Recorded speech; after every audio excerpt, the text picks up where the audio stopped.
और ऐसे कई बच्चों के भी मेरे पास केसेस आए हैं कि कोई बच्चे शुरू में बोलते हैं, नहीं बोल पाते हैं। तो मैं आजकल थोड़ा सा, मेरे पास ये केसेस बड़े आने लग गए थे। कोई बताओ अगर कोई इंटरेस्टिंग केस अभी है। हाँ, अभी एक मेरे पास केस आया था। केस न्यूजीलैंड में एक फैमिली रहती थी। फैमिली न्यूजीलैंड में थी, तो वहाँ पे उन्होंने वही मेल वेल किया, मैसेज वैसेज किया। तो वो बताते हैं कि हमारी फैमिली में हर कोई बीमार रहता है, और एक सर्टेन एज के बाद हर किसी की डेथ हो जाती है। मतलब आज तक किसी ने 70 क्रॉस नहीं किया, तो उसके फादर की एज ज़्यादा तो नहीं होती है, वो भी नियर अबाउट 65 66 होते हैं। तो ये उनकी बैक हिस्ट्री है जिसमें आज तक ऐसा हुआ है कि इस टाइम पे जाके डेथ हुई है। मैंने कहा कि फिर इसमें मैं क्या कर सकता हूँ, मतलब इसमें मेरी आपको क्या हेल्प चाहिए। तो उस मतलब उस पूरे फैमिली में, मतलब जो भी उसकी पूरी फैमिली में आज तक रहता है वो बीमार रहता है। मतलब हर कोई बताता है कि सारे मेडिकल कुछ ना कुछ, किसी का कुछ ना कुछ इशू चल रहा होता है। तो मैंने उनसे एग्जांपल पूछा कि आपकी वाइफ के साथ क्या है क्या नहीं है। तो कह रहे उसका भी मिसकैरेज हुआ, मेरी मदर भी पहले, मेरे खुद के दो भाई ख़त्म हो, मतलब एक दो भाई ख़त्म हो चुके थे, और मेरे ताऊ जी के भी मतलब बच्चों में ऐसी प्रॉब्लम हुई। तो वो पूरे ही फैमिली मतलब बीमार रहती है। अब न्यूजीलैंड में वो रहते हैं, तो मैंने बोला कि अभी आपने यहाँ पे किसी को दिखाया है कि नहीं दिखाया। तो उन्होंने बोला कि हमने कनेक्ट करने की कोशिश काफ़ी जगह करी है, लेकिन हमें अभी तक कोई एक आंसर नहीं मिल रहा कि एक्चुअली है क्या। ये सारी चीज़ें जब पता चलती हैं तो मैं उनको बोलता हूँ कि और क्या प्रॉब्लम है। तो सबसे बड़ी बात ये है कि भाई उनके घर में जो बच्चे रहते हैं, जो स्टार्टिंग में मतलब 2 3 साल तक तो बच्चे ठीक रहते हैं, 4 5 साल की एज के बाद उन बच्चों के साथ कुछ ना कुछ प्रॉब्लम होने लग जाती है। कुछ ना कुछ मेडिकल इशू होता है, या वो बच्चे बोल नहीं पाते जो थोड़ा सा बड़े हो जाते हैं। पहले वो बोल रहे हैं लेकिन आगे जाके वो बोलते नहीं हैं। तो कई बार इसको मतलब मेरे पॉइंट ऑफ व्यू से हम ग्रह दशा से भी मतलब देख लेते हैं कि हमें लगता है कि शायद कुछ ग्रह दशा का खेल होगा, ये सारी चीज़ें होंगी। तो पता चलता है कि वो कहता है भैया मैंने सब कुछ टेस्ट करा लिया है, अब ऐसा कुछ नहीं है। अब हमारे ऊपर कुछ ऐसा है, किसी ने ऐसा कुछ कराया हुआ है जिस वजह से हमारे घर के बच्चों की ये हालत है। तो मैंने कहा आप किस कंडीशन से वो कर रहे हो। तो उस बंदे का तो लीवर ख़राब है, उसके सर पे बाल नहीं है, जॉब नहीं कर पा रहा है, एक पैर कट चुका है उसका, पता नहीं कहाँ पे, कहीं कुछ खेल रहा था या कुछ कर रहा था, मेरे को याद नहीं है एग्जैक्ट। तो उसका पैर में कुछ इंजरी हो गई थी, तो उसने अपने पैर को वहाँ पे उसका पैर कट गया। तो वो बंदा कह रहा है कि मेरे पास अब ये ऑप्शन है कि मैं अपने बच्चों को या तो ठीक कर दूं, और अगर ठीक नहीं कर पाया तो मैं मर जाऊं। तो मैंने उनसे पूछा कि आपके बच्चे क्या मतलब ऐसे क्या बिहेव करते हैं आपके साथ। तो कहते हैं एक बच्चा था हमारा, वो शुरू में बोलता था, उसने बोलना बंद कर दिया, और वो भी ऐसे करता है मतलब कंसंट्रेशन ही नहीं करता, किसी भी तरफ हम बुलाते हैं तो हमारी सुनता नहीं है। और हर बार हमें घर के बाहर ले जाके कोई ना कोई पेड़ दिखाता रहता है, वो देखो, वो देखो, वो देखो। तो मैंने बोला दूसरे बच्चे के साथ क्या है। दूसरा बच्चा मेडिकल इशू वही हो रखा है उसका, मतलब बच्चे के कुछ हार्ट में प्रॉब्लम है शुरू से ही, जब से पैदा हुआ है। फिर उसके बाद पता चलता है, फिर वो थोड़ी देर बाद बताता है, मतलब जब इंडिया का अपना बताता है जहाँ पे वो रहता है, वहाँ बताता है भाई कि उसकी फैमिली में जितनी भी लेडीज़ रही हैं, मतलब उससे पहले उसकी मदर साइड के में, आज तक उनमें से कोई भी प्रेग्नेंट नहीं हो पाया था। और ये बस मेरी एक मदर है जो प्रेग्नेंट हुई और जिस वजह से मैं पैदा हुआ। लेकिन इससे पहले जितनी भी मेरी मदर की सिस्टर हैं कोई प्रेग्नेंट नहीं है, सबका जीवन ऐसे ही चला गया। तो मैंने कहा आप ये, तो आपकी मदर के साथ ऐसा क्यों है। तो वो कह रही कि मेरी मदर स्पिरिचुअल थी, मेरी मदर किसी के पास जाती थी, उस टाइम पे लोग होते भी थे, तो वो हमारे साथ तो हुआ, लेकिन उस चीज़ का असर अब हमारे साथ इस तरीके से कि हमारे बच्चों की आगे जाके पीढ़ी खराब हो गई है, एक वंश। तरह से फैमिली कर्स मान लो। हाँ, वो कर्स हो गया है, वंश नहीं आगे बढ़ेगा। भाई मैं क्या करूँगा, मैं मर जाता हूँ, मैं अपनी वाइफ को बोलूँ, मेरी वाइफ कहती है कि अ, हमने मतलब ये हमारा गलत डिसीज़न है, शायद हम दोनों ने शादी कर ली इस वजह से ये सारी चीज़ें हो रही हैं। तो बहुत सारा डिस्कशन होता है उनके बीच में, बहुत सारी चीज़ें चल रही होती हैं। फिर वो मेरे को सारा बताता है कि भाई मेरी वाइफ आज के टाइम पे मेरे को बोलती है कि तेरे साथ शादी करके मैंने ऐसे किया। मैं अपनी वाइफ को ब्लेम करता हूँ कि तेरे साथ शादी करने के बाद ऐसा हो रहा है। तो वो कह रहा है कि भाई मेरी मदर साइड में ऐसी चीज़ें थी, तो तेरे को सब कुछ पता था, उसके बाद तूने मेरे से शादी करी है, और अब ये हमारे बच्चों के साथ हो रहा है, तो इसमें हम क्या कर सकते हैं।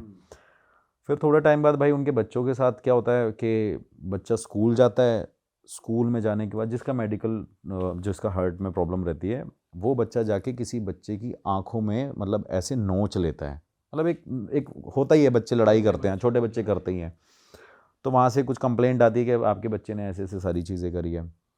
तो वो बच्चा फिर आता है, घर पे रहता है, 2-4 दिन नॉर्मल रहता है, उसके बाद वो क्या करता है, अपने दूसरे वाले भाई को ही क्या कहते हैं, धक्का दे देता है, कभी कभी कुछ ना कुछ नॉर्मल बिहेव करता रहता है।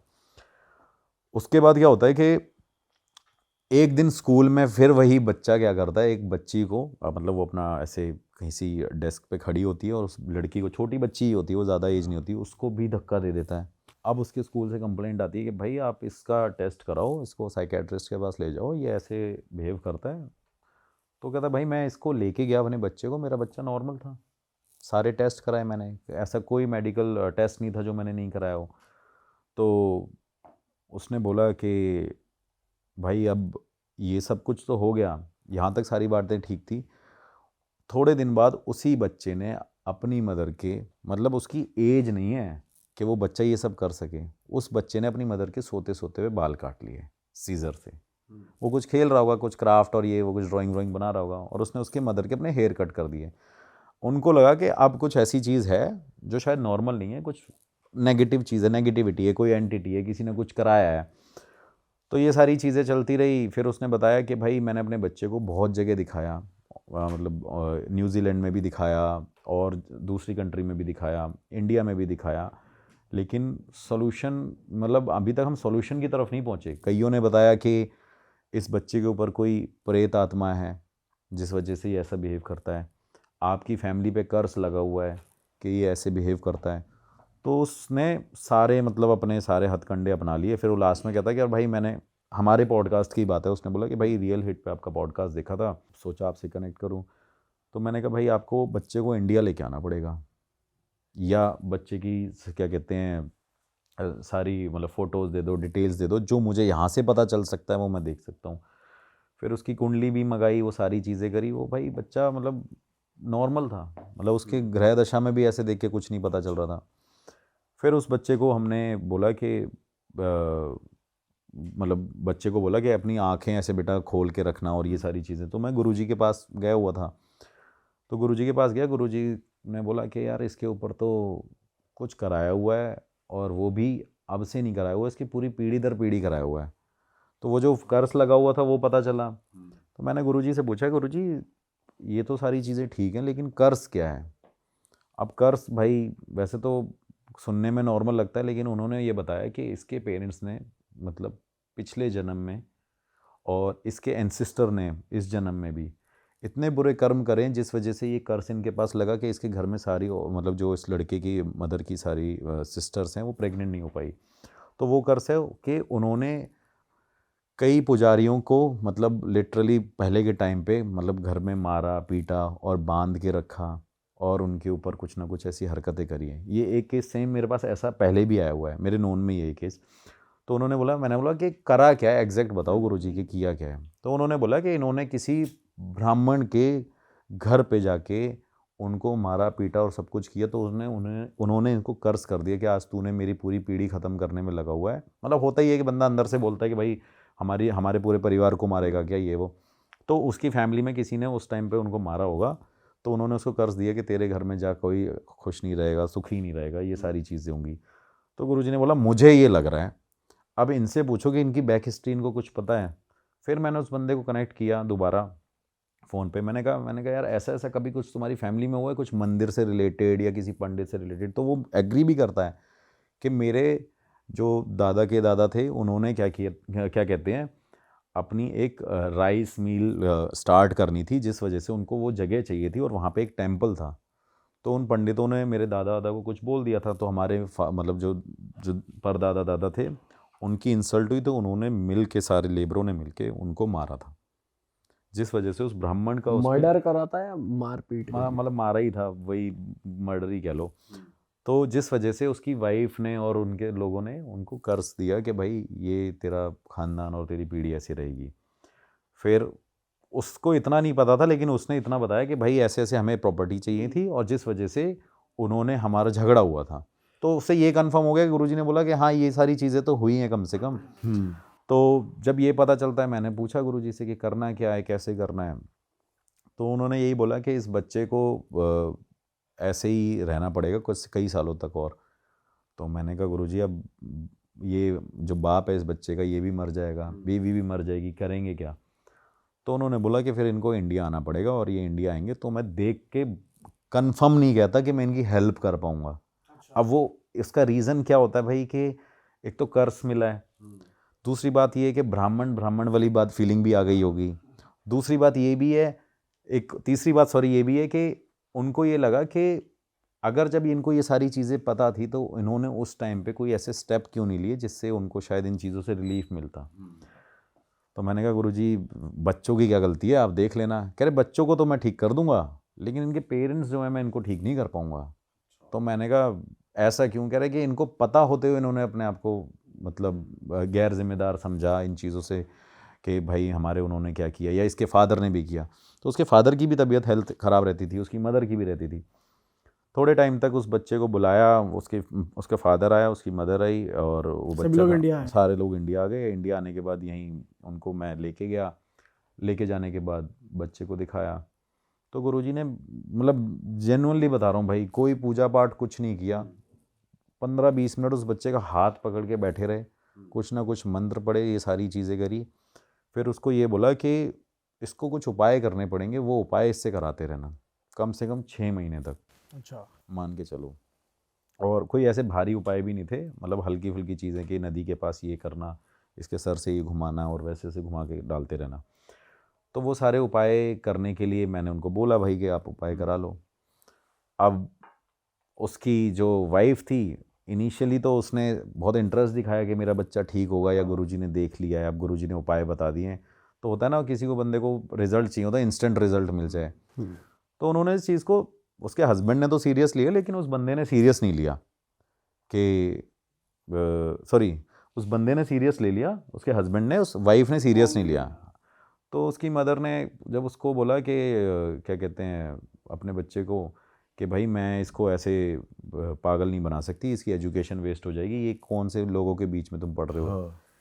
तो ये चीज़ उसने बोल दी, और ये बोलने के बाद वो अपना दोबारा अपना कहीं गए अपने स्टेट में जहाँ पे वो रहते थे। वहाँ रहने के बाद उसके हस्बैंड ने मेरे को बोला कि उपाय क्या क्या है। मैंने कहा आप ये अभी 1 महीने के लिए उपाय ये करना, फिर कुछ होगा तो मैं आपको बता दूंगा। भाई उसकी वाइफ मानी नहीं, वो कह रही बताया तो चलो सारी चीज़ ठीक है, लेकिन ऐसा थोड़ी होता है कि नदी के पास जाके ये करना चाहिए और वहाँ पे जाके ये करना चाहिए, एक पत्थर के नीचे ये कपड़ा दबा देना, ये वो। अब उसने जब मेरे से ये बात बोली तो मेरे को भी बड़ा मतलब बुरा लगा कि यार मेरे लिए मेरे गुरुजी की डिसरिस्पेक्ट करना भाई। तो मैंने कहा अगर फेथ रख रहे हो तो भाई पूरा रखो, नहीं रखना मत रखो भाई, सही बात। कहीं और जाओ। उसने इतनी चीज़ बोली नहीं, उसके बच्चे, उस बंदे ने मुझे ये बात बताई 2 दिन बाद उस बंदे का मेरे पास फिर से फ़ोन आ गया कि भाई उसने मेरे को बोला कि मैं आपसे कनेक्ट करता हूँ, मैं थोड़ा सा यहाँ पे सेटल हो जाऊँ, मैं अपने घर पे आया हुआ हूँ। 2 दिन तक उस बंदे ने जब मेरे को ये बात बोली, 2 दिन बाद क्या हुआ, उसी बच्चे ने भाई अपनी मदर को ही धक्का दे दिया स्टेयर से ही। अरे पतली सी थी, कोई ज़्यादा उस हेल्दी नहीं, उसने उसने अपनी मदर को ही धक्का दे दिया। जब अपनी मदर को धक्का दिया, उसकी मम्मी की टांगें टूट गई। और जब उसके साथ कुछ ना कुछ हुआ तो उसके हस्बैंड का फ़ोन आया उस लेडी के कि सागर सर ऐसी ऐसी बात है, अब इसने अपनी मदर को ही धक्का दे दिया स्टेयर से।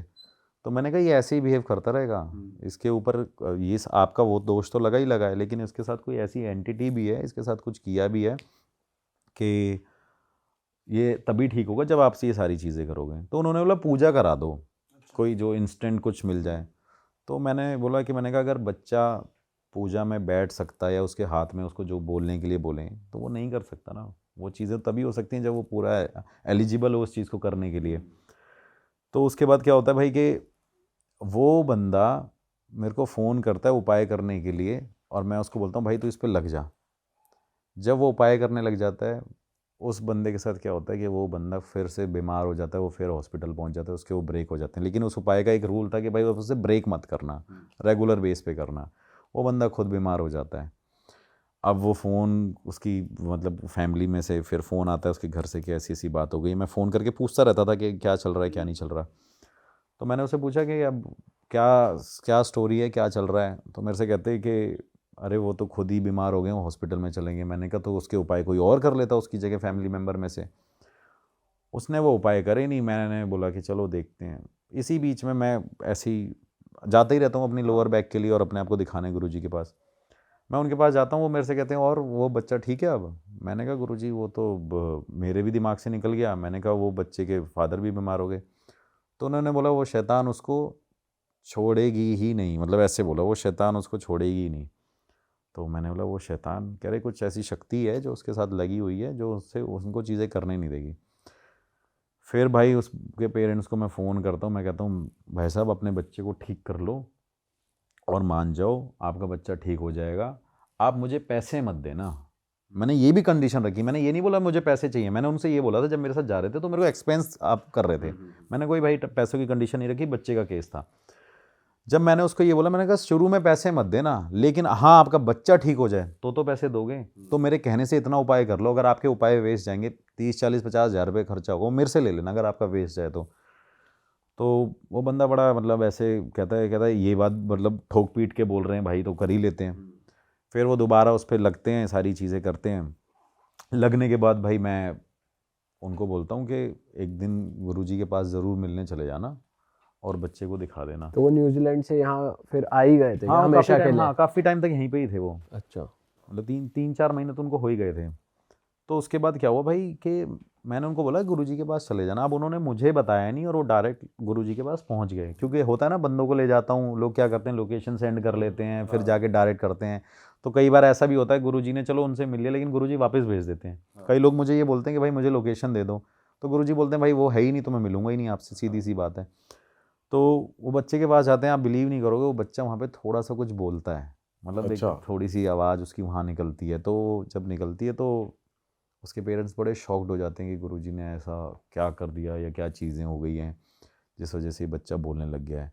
तो गुरुजी ने बोला कि देखो आप बीमार तो रहोगे, आपको उसको इतनी जल्दी कोई टाल नहीं सकता, लेकिन इस बच्चे के जीवन को बचाने के लिए आपको इसको इंडिया में रखना पड़ेगा और आपके पास सिर्फ यही ऑप्शन है। आप इस बच्चे को बाहर नहीं ले जा सकते, अगर आप बाहर ले जाओगे ये परेशान रहेगा, और इसको यहीं रखो, यहीं इसको यहीं का इन्वायरमेंट दो और इसको पूजा पाठ कराते रहो, मंदिर में ले जाते रहो, ये जो भी उन्होंने उपाय बताए थे ये करते रहो। अब वही वाइफ फिर अड़ गई कि भाई हमने बड़ी मुश्किल से पीआर लिया, हम सिटीज़न बने हैं, हम जाके वही जो भी चीज़ें कि हम वैसे कैसे कर लें। भाई वो लिटरली इतनी बात जब गुरुजी ने बोली वो लेडी वहाँ से उठ के चली गई। ये बात मुझे उसका हस्बैंड ही बता रहा है क्योंकि मैं तो था नहीं, वो चले गए थे डायरेक्ट वहाँ पे। तो वो लेडी वहाँ से उठ के चली गई, वो बंदी अपने हस्बैंड और बच्चे को छोड़ के चली गई कि भाई मैं अपनी कंट्री को नहीं छोड़ सकती, मैंने बड़ी मुश्किल से ये अर्न किया। होता है भाई, ऑब्वियस ही बात है, कोई बंदा इंडिया से जा रहा है इतना स्ट्रगल करके, लेकिन जब वो बंदी वहाँ पे जाती है वो वहाँ जाने के बाद भी परेशान ही रहती है। अब उसके साथ क्या हो रहा है कि वो वहाँ पे रह रही है, उसका एक बच्चे को जो जो उसका दूसरा बेटा था उस बच्चे को लेके वहाँ पे पहुँच गई कि चल मैं इसको साथ ले जाऊँगी। अब जाके वो बच्चा उसको परेशान कर रहा है। तो उनको ये बोला गया था कि आप एक काम करना, गुरुजी ने उसको ये भी बोला कि आप एक काम करना, एक मंदिर का कहीं पैसा दे देना, दान कर देना। मैं ये नहीं कहता यहाँ करो, जहाँ आपका मन करे, जहाँ आप रहते हो, जहाँ आपकी पीढ़ी रही है वहाँ पे आप दान करो, ये सारी चीज़ें करो, एक मंदिर छोटा सा बनवा दो माता के नाम का, और ऐसी ऐसी चीज़ें हैं। और ब्राह्मण को जो आपने कष्ट पहुँचाया है उसके लिए आपको इलाहाबाद जाना पड़े, मतलब इलाहाबाद बोला था उन्होंने कि इलाहाबाद जाना पड़ेगा, वहाँ पे जाके ये पूजा करा लेना छोटी छोटी, और उसके बाद आप दान पुण्य जितना कर सको उतना करना, तभी आपकी ये चीज़ें कम हो सकती हैं, लेकिन पूरी तरीके से ख़त्म नहीं हो सकती हैं। फिर वो बच्चा जब गुरुजी के सामने बोल तो गया था, थोड़ा बहुत बोला, उसकी फैमिली उसको लेके चली गई। अब उस लेडी को लगा ये तो भाई ये सब कुछ छुड़वा देगा। फिर धीरे धीरे भाई वो बच्चा बोलने भी लग गया और बिल्कुल मतलब फिट हो गया। फिर मैंने बोला भाई आप पैसे दो मेरे को मैंने कहा आप पैसे दो भाई, आप मत करना मेरे, आप पैसे में कोई मत खा लेना। फिर वो बंदा आया भी, उसने मेरे को हेल्प भी करी, मतलब कह रहा भाई मैं तो वैसे भी आपकी कंडीशन देखी थी और आपने इतना सब कुछ किया, तो मैं तो वैसे ही चाहता था कि यार आप वो ही सारी रहती है, चीज़ें वो करो। बच्चा ही रहता है। हाँ बच्चा और भाई उसके पेरेंट, मतलब लाइक उसके फादर यहीं रहते हैं, मदर और वो दूसरा वो वहीं रहने लग गए न्यूजीलैंड में।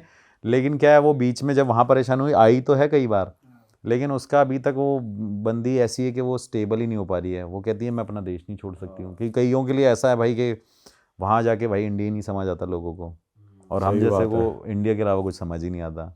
बिल्कुल सही बात कह रहे हो। और एंटिटी ने भी उसके बाद परेशान नहीं किया था, जो नहीं एंटिटी वो कैसे आई थी वैसे एंटिटी उसके ऊपर? भाई वो एक तो मैंने आपको बताया कि एक तो पिछले जन्म का सारी चीज़ें ठीक थी, है, वो तो फैमिली कर्ज था। फिर इस टाइम पे भी इन्होंने क्या कहते हैं अपने टेंपल में ये सारी चीज़ें करी। एंटिटी का, सॉरी मैंने ये पार्ट भी भूल गया, एंटिटी का भाई ये था कि जो उसकी क्या कहते हैं, जो लड़के की मदर की सिस्टर थी ना, हाँ वो उन्होंने उसके ऊपर सब कुछ करवाया हुआ था, सबने, मतलब सबने मिलके या एक ने कह लो, क्योंकि उसकी सिस्टर का एक ही, मतलब उसकी सिस्टर के ही बच्चे हुए थे, बाकी किसी के बच्चे हुए नहीं। तो उनको जेलेसी फैक्टर ये रहा कि भाई हम सारे क्या कहते हैं, कभी हमारी कोई औलाद नहीं हुई, तो ये कैसे खुश है, या तो सभी बहनें ऐसे रहती, और अगर सभी नहीं है तो ये एक कैसे क्यों है। तो उन्होंने मिलके ये सब कुछ किया।